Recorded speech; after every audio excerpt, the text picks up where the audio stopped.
Welcome back, Bolt fam. We're here with a special edition pregame episode in anticipation of the Chargers Ravens Monday Night Football Spectacular, the Har Bowl 3.0, coming this Monday. This is a big game for us. It's very important, not so much for playoff implications, but for this Chargers team to prove that they really are a team to be fucked with when it comes playoff time. So this week's episode, we're just diving into one of the most anticipated matchups. We're talking about Lamar Jackson, MVP frontrunner. We're talking about Justin Herbert, number 10 of the Bolt Gang. And we're talking about Bob, who is now a fair weather Chargers fan for the remainder of the season. San Diego Superchargers. It's true.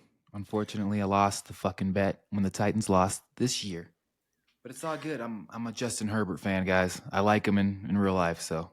So hold up here. It's not enough to disrespect us once by saying San Diego Chargers. You're going to disrespect us by wearing some Chinese knockoff Ryan Leaf jersey? I got this from SoFi Stadium last December from a man that was strung out on Oxycontin, and he said that he used to play for this team.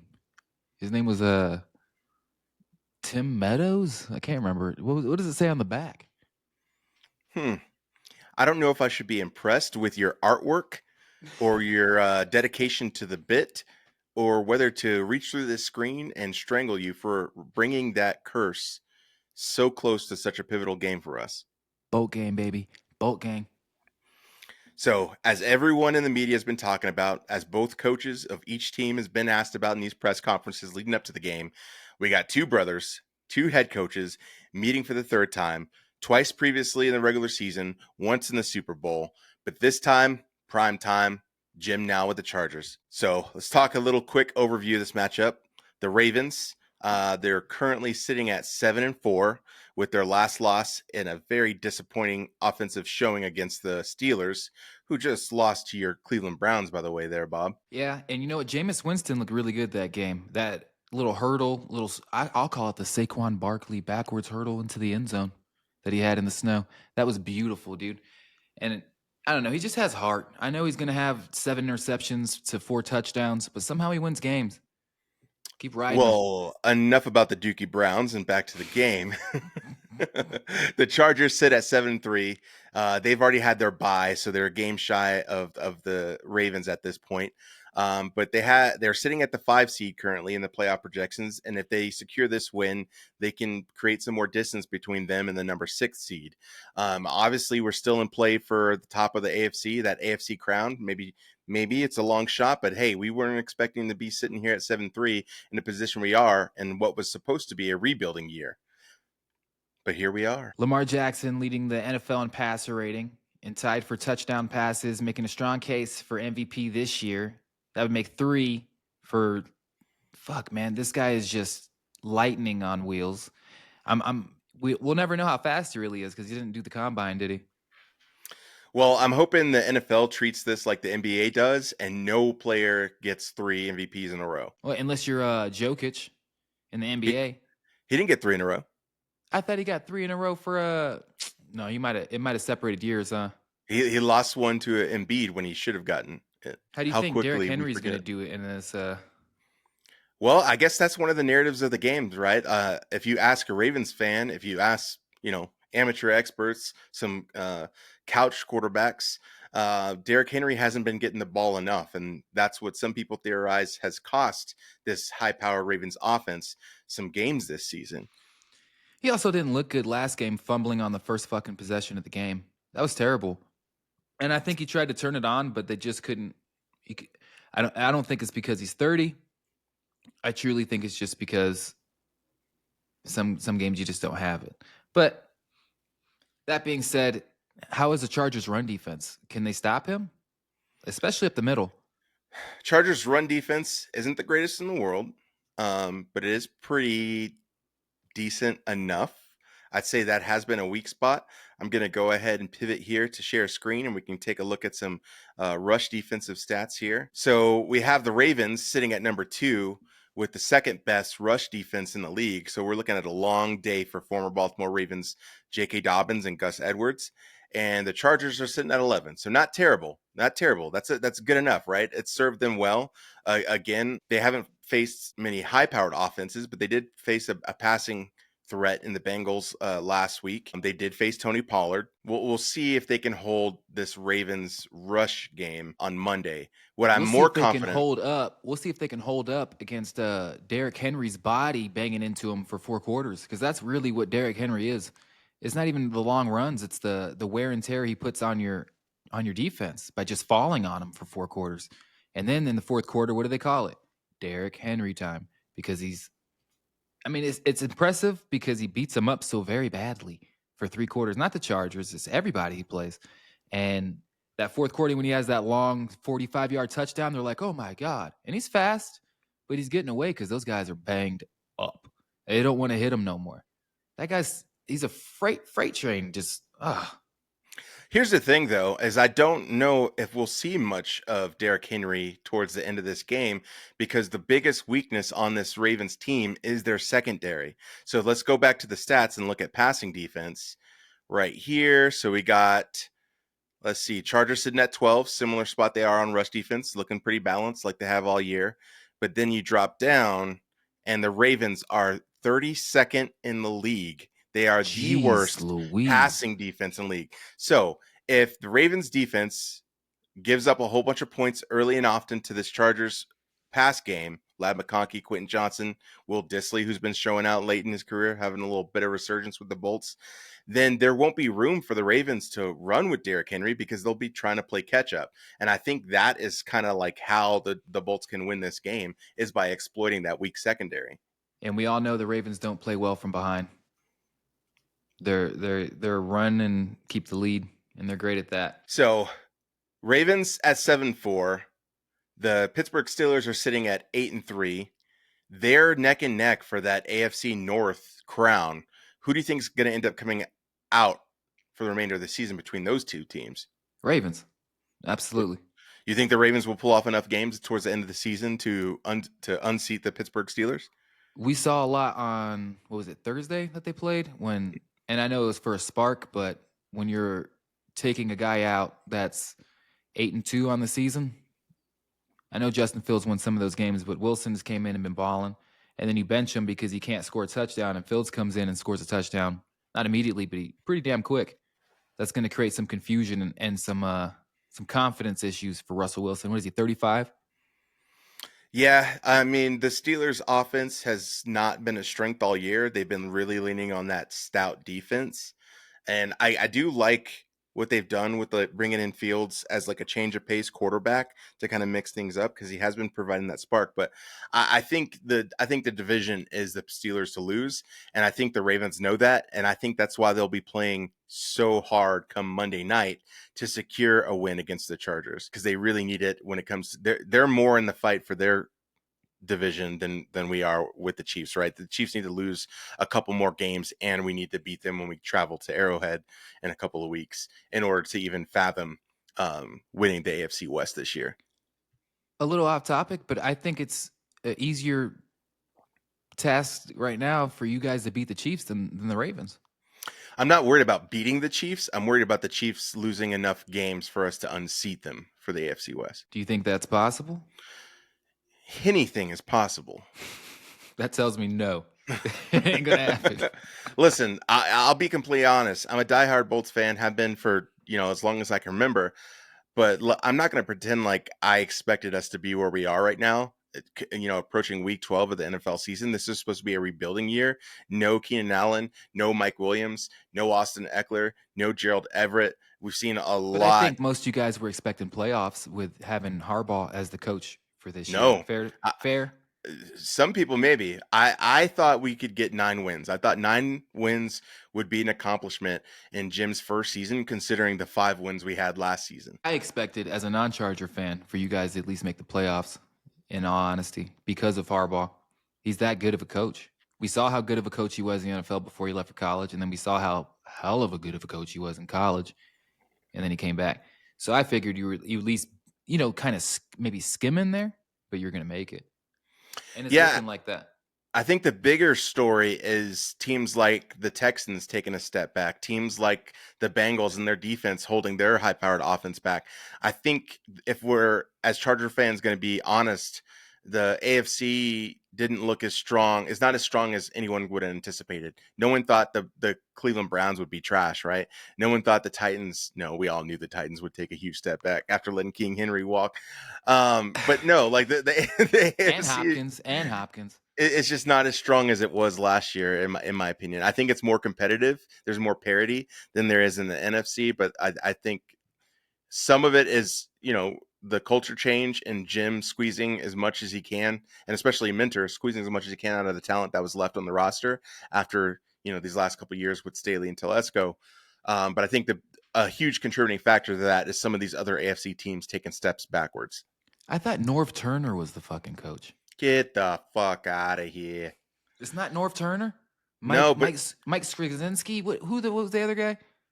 But I did see that North Turner was brought out of retirement by the Raiders. I don't know if he's officially like has a coaching position. I know his son is coaching there, but that was like a couple weeks ago when they made those coaching changes. So He what I want to deserves get it.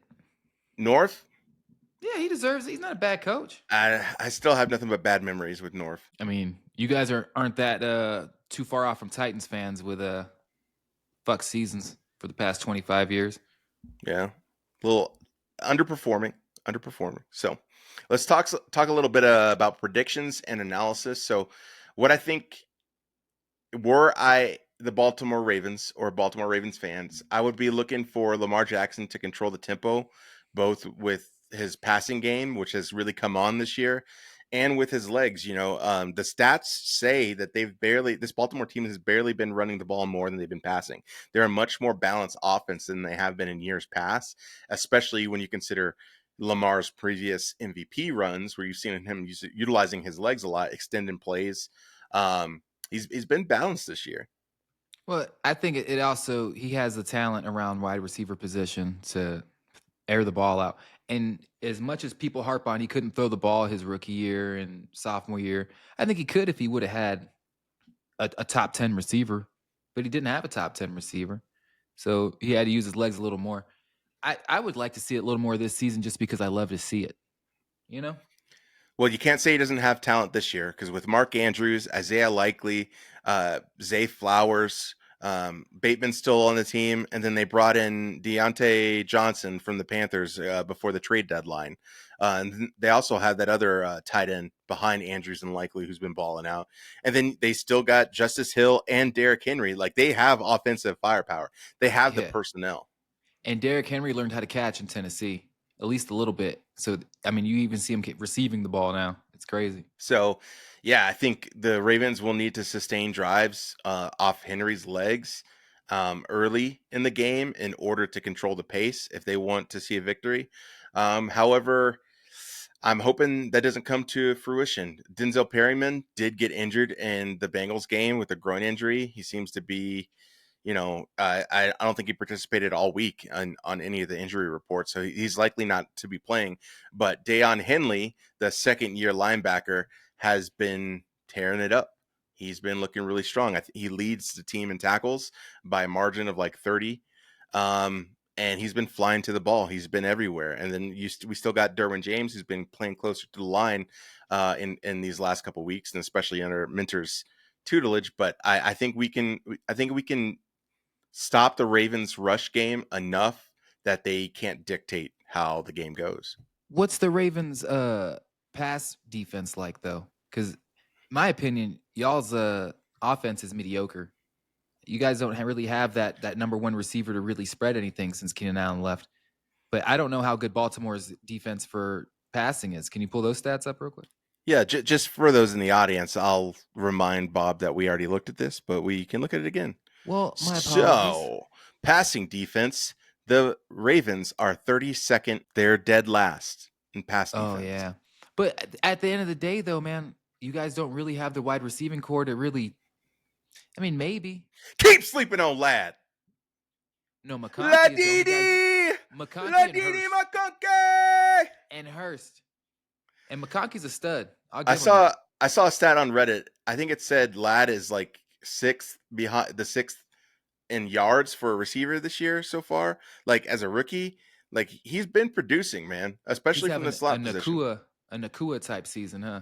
His Like we're rookie not year. we're not passing the ball nearly as much as we have and since Herbert has been here. But Lad is doing well, and I think teams struggle to cover him in man-to-man coverage. Like he's a skilled route runner. It's either going to come down to J.K. Dobbins or Gus Edwards to blow up their defense. It's going to be either or. See, And I think the last couple of weeks have proven we don't need JK or Gus to have like big 100-yard games for us to win. We just need them to score in the red zone when it matters. We just need them to make plays when it matters. Because the last few weeks, we have not seen the rush be as successful as it was earlier in the season, and we're on a big win streak right now. yeah, but I think you guys could honestly do a better job of giving J.K. the ball more. I get that Gus Edwards came back, but you saw it last game. Like every time he got the ball, he was showing y'all motherfuckers like I'm the one. Feed me the rock. Feed me. Feed me, feed me, feed me. But not to say don't use Gus. Use him as a third down back. But stop trying to use what's the other guy's Haskins? Stop using Haskins. I get he's a hardball boy, but Hey, Haskins has been making plays when it matters. but he's taking time from JK who can make a bigger play. No? He's only had a couple carries, and one of them was for a touchdown. I think you guys went for it on 4th and goal last game, and it had to go to JK on 4th and goal. But 2 of those could have went to JK before, and you would have had it. That's all I mean. Put him in when he. That's all I mean. So we have two teams coached by two brothers with the same philosophy of winning the game in the trenches. The Ravens, where their defense succeeds, and we haven't looked at this yet, so I'll go ahead and throw that up, is on the defensive line. I would be lying to you if I said I wasn't concerned. We all know that the Chargers middle O-line, our center, our guards, they've been a little shaky. They've been better as of late, but Pipkins and Sawyer kind of taking turns rotating on different drives depending on if we're rushing or passing. Bozeman, while he's a hero in our eyes after what he did for Herbert in that Saints game, we got to be honest, he ain't been playing too well. And so to imagine this Baltimore defensive line coming after Herbert is a little scary. I think they might lead the league in sacks right now. I think the Chargers might be one sack behind them, but they have a stout front seven, and that will be a factor in this game. Yeah, I can't call it on either side for that one because I haven't watched either team enough. But All right, let's talk some keys to Chargers victory. So attack Baltimore secondary aggressively. We need to establish J.K. Dobbins early to balance the offense. I think that is true, and I think that kind of speaks to what you're saying. We got to establish the run early. I'd have to rewatch that Bengals game to tell you whether or not we got away from the run or started leaning on the run too much when it comes to that second half when the offense you started running scrubs. You started running Haskins and Edwards too much, and Edwards ain't ready. Dobbins is ready. That's what it was. That's why I said what I said. Real shit. And I have a hunch, DP, that you guys are going to start Gus Edwards on Sunday. I could be wrong, but I just have a hunch. I don't think that's going to happen. Let's talk about injuries. So Khalil Mack didn't play last week after sustaining or re-aggravating his groin the week before. I do think they didn't start him last week in order to get him closer to being prepared for this Baltimore game, which we were more concerned about. Denzel Perriman, not really expecting him to start this week or to play at all. But Thule has been balling out when Bosa was out. Now with Mack out, like he's really proven to be a reliable pass rusher. And Bud Dupree, while the PFF grade doesn't reflect it, he has been serviceable. He has been getting pressure. He makes a few mistakes by letting quarterbacks escape the pocket sometimes. Bud Dupree's a stud. He's a stud. Yeah. But I think I have some faith in this Chargers defense. Which team do you think benefits more from a win on Monday? Oh, Baltimore. Absolutely. Yeah. I get that tangibly. Tangibly, Baltimore benefits more from a win. Like in their standings, they're neck and neck with the Steelers right now for the AFC North crown. But I think to solidify the change of culture, the new regime under Jim Harbaugh, a win against the Ravens on Monday Night Football for this Charger team proves that this is not just a fluke. There's been a lot of criticisms of their schedule and their strength of victory versus their opponents this year, but I think this Ravens win, much like the Bengals win last week, would be a signature victory and kind of cement that those old Chargers teams are ghosts and we're moving forward. I feel like last week was the first step in that direction. You guys used to blow leads for no reason and then not come back. Playoffs, Jacksonville comes to mind, and We don't talk about that here. regardless, and that was reminiscent of what last week, and you guys didn't blow the game. That's Harbaugh. So steps, there's levels to this shit. You guys are you were here last year, and now you're going to be here this year. And I think that's playoffs, maybe first round win. But you need a top wide receiver to go any further than that, I feel like, truthfully. It'll be interesting to see what they do, if they bring somebody in free agency or if they just commit to bringing someone in from the draft. I kind of have faith with just going with someone from the draft. With the rate that wide receivers are commanding these days, for a true number one, number two receiver, I almost would rather spend that money elsewhere and trust the administration to bring in some good rookies. Jim is only 1 year out of college football. So. Yeah, but it's still how far is he removed from the NFL? 5 years? That's not that bad. That's not that far. So, all right. Well, join us on Monday. We're not going anywhere yet, but let's wrap up this Chargers-Ravens section. Join us on Monday. We're going to live stream the game. We're going to watch it together. We're going to react together. And we're going to give our Bolts all of our energy, all of our well wishes, all of our weird superstitions that we do when we're at home alone with our families. We have plenty of them. Unfortunately, there's no feasible way that I can make this game. But, we'll be there in spirit. Why ruin a good thing that's been working? I haven't gone to a game at all this year, and it's been working out, and we'll just keep on that. So let's move on to the next topic. That's why they're winning, because you haven't gone to a game. You son of a bitch. I'm going to murder you and strangle you with that Ryan Leaf jersey. Don't be mad because you didn't think to get a Ryan Leaf jersey. He's the best fucking quarterback you guys have ever had. Next to Brian Volek. Volek was probably the best quarterback you guys had. Do you remember Volek? This is why God made you bald. No, he fucking gave me too much testosterone early. That's what he did. All right, so we didn't do our picks predictions for the week before the Thursday night game, but we can go ahead and talk about it now for the rest of the week.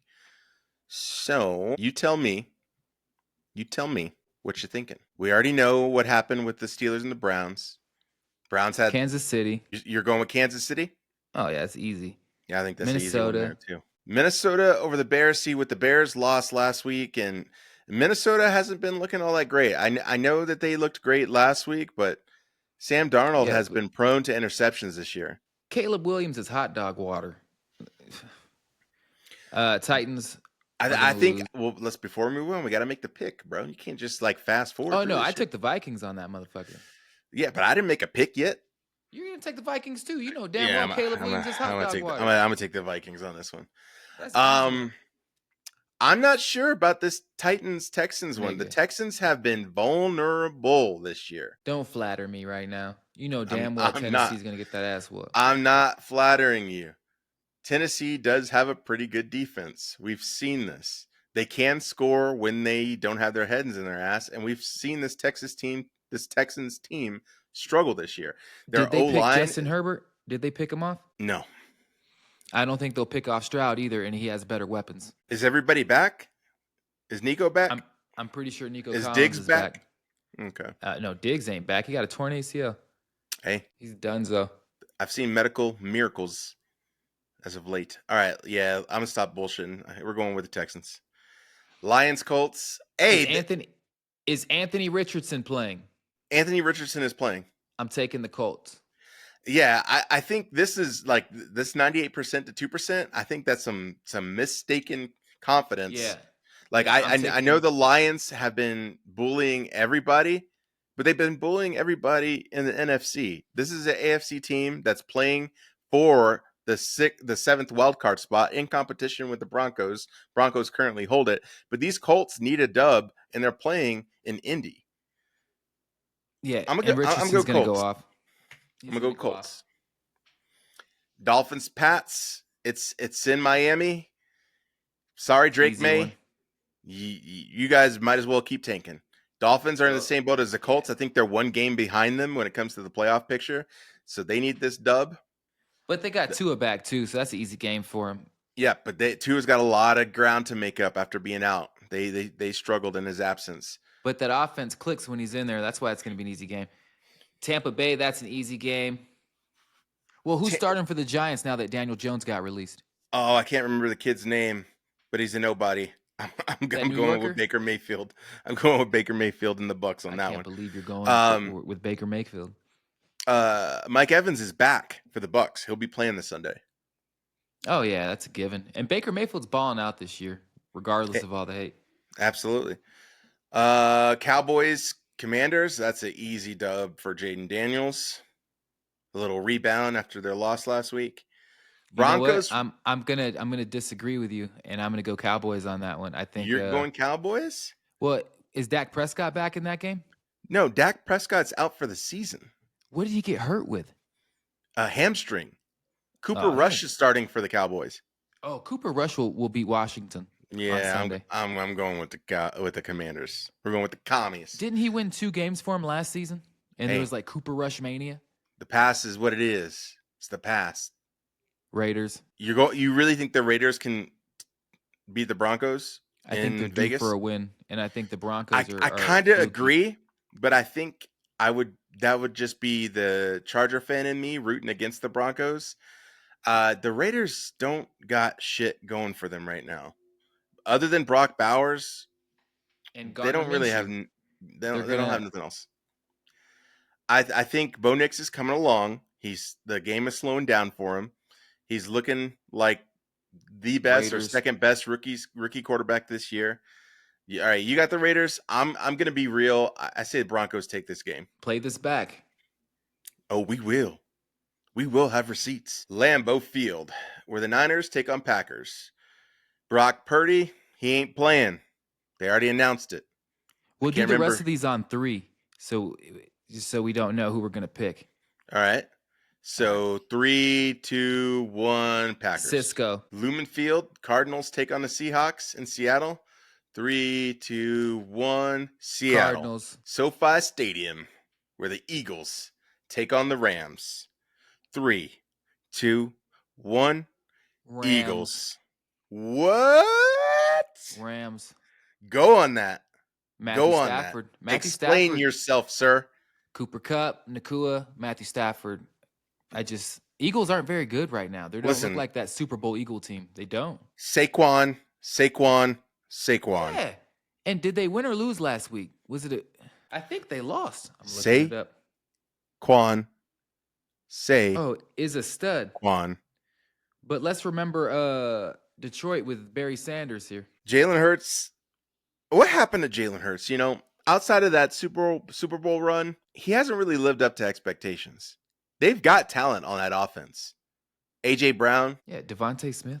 They got hoopers. Oh, I'm tripping. They won last week by a lot. Against the Commanders, right? Ooh, yeah, 18-26. But they almost lost that game. It was competitive for a minute. All right, and here we have it. The Monday Night Football Showdown, Horror Bowl 3.0. The Baltimore Ravens at the LA Chargers. 3, 2, 1. Bolt Gang. Bolt Gang. Did you say Bolt Gang? I said Bolt Gang, yeah. That's what I said. Bolt I know. Gang. That's why I'm proud of you. That's good shit. Of you. That's good shit. I actually expected you to pick the Ravens. Nigga, I'm a fair weather Charger fan the rest of the season. I can't go against them. I can talk all the shit I want, though. Well, if you haven't already checked out our channel, we did do a head-to-head Madden gameplay simulating this game where Bob, utilizing the Chargers because he's better at Madden than I am, and I have bad juju, I used the Ravens, and the Chargers were victorious. It was not a pretty game by any means. A lot of turnovers. No, it wasn't. You can check the video out. We uploaded it earlier this week. Listen to it. It's fun. But fuck that. We play defense. That's what we do. We play defense and offense. And when you play both sides of the ball, it's a fucking hell of a game. Watch it. Watch it. So that's pretty much all we had for this segment. We'll be back live watching the game in our watch party on Monday Night Football. We will also have another upload coming for you guys tomorrow talking about the season finale of From. But until then, thank you for joining us. Bolt gang or don't bang. ASAP. Stay black. We out.